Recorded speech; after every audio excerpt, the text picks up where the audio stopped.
வணக்கம் and welcome back to grow money with Maran. இப்போ நிறைய பேர்கிட்ட இருக்கிற காமனான கேள்வி, நான் எப்போ இன்வெஸ்டிங் ஸ்டார்ட் பண்ணுறது, எங்கே ஸ்டார்ட் பண்ணுறது? மார்க்கெட் ட்ரெண்ட் பற்றி பேசுகிறதுக்கு முன்னாடி நம்ம ஃபவுண்டேஷன் பற்றி பேச வேண்டியிருக்கு.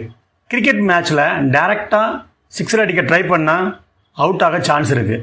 ஃபர்ஸ்ட் பிட்சை புரிஞ்சுக்கணும், நம்ம ஸ்டமினாவை செக் பண்ணணும்.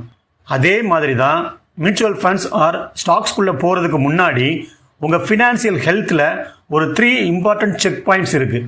இந்த 3 விஷயத்தை பண்ணாமல் நீங்கள் இன்வெஸ்ட் பண்ண ஸ்டார்ட் பண்ணால் ஃப்யூச்சரில் ஸ்ட்ரெஸ் தான் வரும். அது என்னன்றதை டீட்டெயிலாக பார்க்கலாம். ஃபர்ஸ்ட் ஸ்டெப், ஹை இன்ட்ரெஸ்ட் டெட்டை முடிக்கணும்.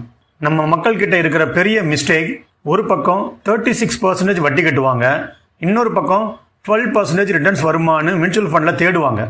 எக்ஸாம்பிள், நீங்கள் கிரெடிட் கார்டில் ஒரு 50,000 பேலன்ஸ் வச்சுருக்கீங்கன்னு வச்சுப்போம். அதுக்கு நீங்கள் பே பண்ணுற வட்டி கிட்டத்தட்ட 36% இருந்து 42% வரப்போகும். அதே சமயம் நீங்கள் மியூச்சுவல் ஃபண்டில் இன்வெஸ்ட் பண்ணி உங்களுக்கு 15% ரிட்டர்ன்ஸ் கிடைக்குதுன்னு வச்சுக்கிட்டாலும் நீங்கள் லாஸில் தான் இருக்கீங்க. ஸோ இது லாஜிக் சிம்பிள் தான். உங்கள் இன்வெஸ்ட்மெண்ட் ஈல்டை விட உங்கள் டெட் இன்ட்ரெஸ்ட் அதிகமாக இருந்தால், இன்வெஸ்டிங் பண்ணுறது ஒரு ஓட்ட பானையில் நம்ம தண்ணி ஊற்றுற மாதிரி தான். ஸோ கிரெடிட் கார்டு லோன்ஸ் இல்லை ப்ரைவேட்டில் வாங்குகிற ஹை இன்ட்ரெஸ்ட் கடன் இருந்தால் அதை முதல்ல கிளியர் பண்ணுங்கள். அதுதான் உங்கள் ஃபர்ஸ்ட் இன்வெஸ்ட்மெண்ட். செகண்ட் ஸ்டெப், பேசிக் லிக்விட் சேவிங்ஸ். இன்வெஸ்டிங்கிறது ஒரு ட்ரெண்ட், அது லாங் டேர்மில் தான் ரிசல்ட் தரும்.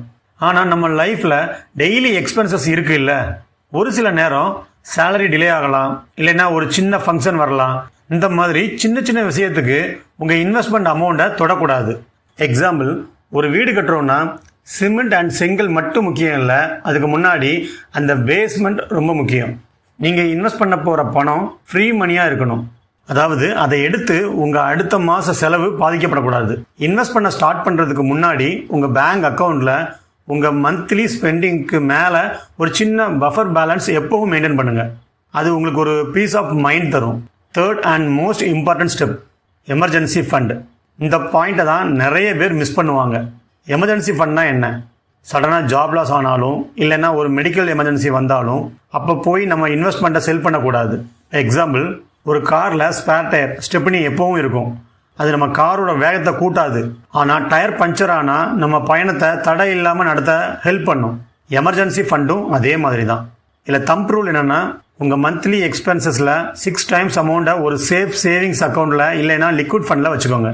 இது உங்களுக்கு ஒரு சேஃப்டி நெட் மாதிரி. மார்க்கெட் லோவில் இருக்கிறப்போ உங்களுக்கு பணம் தேவைப்பட்டு நீங்கள் லாஸ்ட்டில் உங்கள் இன்வெஸ்ட்மெண்ட்டை விற்கக்கூடாதுன்னு நினச்சிங்கன்னா இந்த எமர்ஜென்சி ஃபண்டு தான் உங்கள் உயிர் காக்கும் கருவி. ஸோ இதை ரீகேப் பண்ணலாம். First, debt free high interest கடனை முடிங்க. செகண்ட், லிக்விட் கேஷ், டெய்லி ரொட்டீனுக்கு தடை இல்லாமல் பேங்க் பேலன்ஸ் வச்சுக்கோங்க. Third one, safety net, emergency ஃபண்டை ரெடி பண்ணுங்க. இந்த 3 பண்ணி முடிச்சுட்டு நீங்கள் இன்வெஸ்டிங்குள்ளே வந்தீங்கன்னா மார்க்கெட் எப்படி போனாலும் நீங்கள் பேனிக் ஆகாமல் கூலாக உங்கள் வெல்த்தை க்ரோ பண்ண முடியும். தேங்க்ஸ் ஃபார் வாட்சிங். Happy investing. Mutual fund investments are subject to market risk. Read all scheme related documents carefully.